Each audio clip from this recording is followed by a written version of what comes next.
بسم اللہ الرحمن الرحیم۔ امیر المومنین حضرت عمر بن خطاب رضی اللہ تعالیٰ عنہ نے ایک مرتبہ شدید سرد اور تاریک رات میں ایک جگہ آگ روشن دیکھی، چنانچہ وہاں تشریف لے گئے۔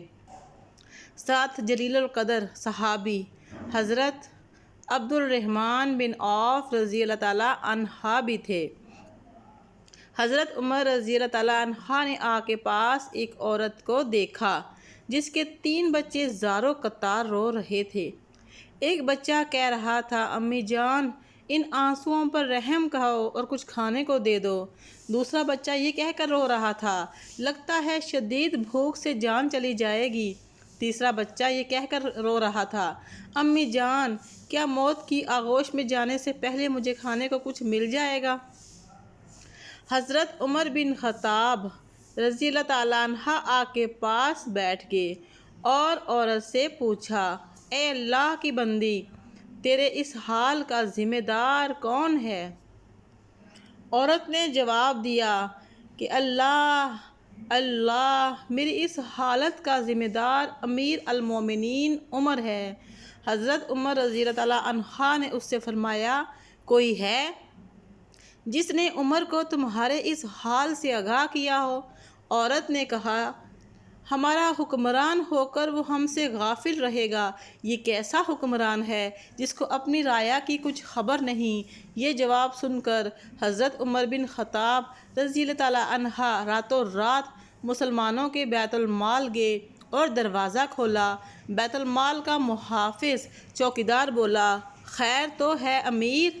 حضرت عمر رضی اللہ تعالیٰ عنہ نے اس کا جواب نہیں دیا اور آٹے کی ایک بوری، گھی اور شہد کا ایک ڈبہ بیت المال سے نکالا اور چوکیدار سے فرمایا، انہیں میری پیٹھ پر لاد دو۔ چوکیدار نے عرض کیا، آپ کیا چاہتے ہیں؟ حضرت عمر رضی اللہ تعالیٰ عنہ نے فرمایا، میری پیٹھ پر لاد دو۔ چوکیدار نے عرض کیا، آپ یہ چیزیں اپنی پیٹھ پر نہ لادیں، اے امیر المومنین۔ چوکیدار نے کوشش کی کہ امیر المومنین کا تیار کردہ سامان وہ خود اپنی پیٹھ پر لاد لے، لیکن امیر المومنین نے سختی سے انکار کر دیا اور اس سے یوں مخاطب ہوئے، یہ سامان میری پیٹھ پر لاد دو، کیا قیامت کے روز تم میرے گناہوں کا بوجھ اٹھا سکتے ہو؟ یہ کہہ کر حضرت عمر رضی اللہ تعالیٰ عنہ آٹا، گھی اور شہد اپنی پیٹھ پر لاد لیا۔ جب اس عورت کے گھر پہنچے تو آگ کے پاس ہی بیٹھ گئے، ان بچوں کے لیے کھانا بنایا۔ جب کھانا تیار ہو گیا تو اس میں گھی اور شہد کی آمیزش کی اور اپنے مبارک اور پیارے ہاتھوں سے بچوں کو کھانا کھلایا۔ یہ منظر دیکھ کر ان یتیم بے سہارا بچوں کی ماں کہنے لگی، قسم اللہ تعالیٰ کی، تم عمر سے کئی زیادہ منصب خلافت کے اہل ہو۔ حضرت عمر رضی اللہ تعالیٰ عنہ نے اس سے فرمایا، اے اللہ کی بندی، کل عمر کے پاس جانا، وہاں میں بھی ہوں گا اور تمہارے معاملات کے متعلق اس سے سفارش کر دوں گا۔ یہ کہہ کر حضرت عمر رضی اللہ تعالیٰ عنہ واپس آ گئے اور ایک چٹان کے پیچھے آ کر بیٹھ گئے اور ان بچوں کو دیکھنے لگے۔ حضرت عبد بن الرحمن عوف رضی اللہ تعالیٰ عنہ نے حضرت عمر رضی اللہ تعالیٰ عنہ سے کہا، آئیے سرکار واپس چلتے ہیں کیونکہ رات بہت ٹھنڈی ہے۔ حضرت عمر رضی اللہ تعالیٰ عنہ نے فرمایا، اللہ کی قسم میں اپنی جگہ سے اس وقت تک نہیں ہلوں گا جب تک ان بچوں کو ہنستا ہوا نہ دیکھ لوں جیسے میں آتے وقت انہیں روتے ہوئے دیکھ رہا تھا۔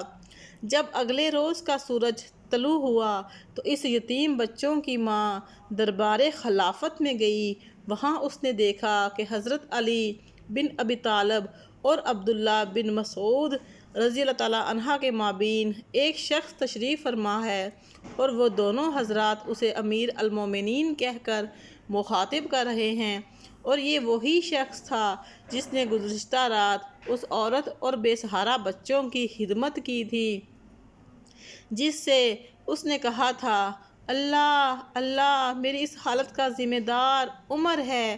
چنانچہ جب عورت کی نگاہ حضرت عمر رضی اللہ تعالیٰ عنہ پر پڑی تو گویا اس کے پاؤں تلے سے زمین کھسک گئی۔ امیر المومنین نے عورت سے فرمایا، اللہ کی بندی، تیرا کوئی قصور نہیں، چل بتا تو اس اپنی شکایت کتنی قیمت کے عوض مجھے فروخت کرے گی؟ عورت گویا ہوئی، معاف فرمائیے اے امیر المومنین۔ حضرت عمر رضی اللہ تعالیٰ عنہ نے فرمایا، قسم اللہ کی تو اس جگہ سے ہٹ نہیں سکتی جب تک میرے ہاتھ اپنی شکایت بیچ نہ دو۔ بالآخر حضرت عمر رضی اللہ تعالیٰ عنہ نے اس بیوہ خاتون کی شکایت اپنے مال خاص سے 600 درہم کے عوض خرید لی اور حضرت علی بن ابی طالب رضی اللہ تعالیٰ عنہ کو کاغذ قلم لانے کا حکم دیا اور یہ تحریر قلم بند کروائی۔ ہم علی اور ابن مسعود اس بات پر گواہ ہیں کہ فلاں عورت نے اپنی شکایت امیر المومنین عمر بن خطاب کے ہاتھ فروخت کر دی۔ پھر امیر المومنین حضرت عمر بن خطاب رضی اللہ تعالیٰ عنہ نے فرمایا، جب میری وفات ہو جائے تو اسے میرے کفن میں رکھ دینا تاکہ میں اس کے بدلے اللہ سے ملاقات کر سکوں۔ درود پاک پڑھتے ہیں بے شمار لوگوں میں تبدیلی آتی ہے۔ درود پاک بڑی طاقت رکھتا ہے۔ برائے مہربانی آج ہی سے درود پاک پڑھنا شروع کر دیں۔ شکریہ۔ جن سے آپ کو پیار ہے ان کو بھی یہ پیغام پہنچا دیں۔ اور اس کے ساتھ ہی میں اجازت چاہتی ہوں، ویڈیو اچھی لگے تو لائک کر دیجیے گا اور چینل کو سبسکرائب کر دیجیے گا۔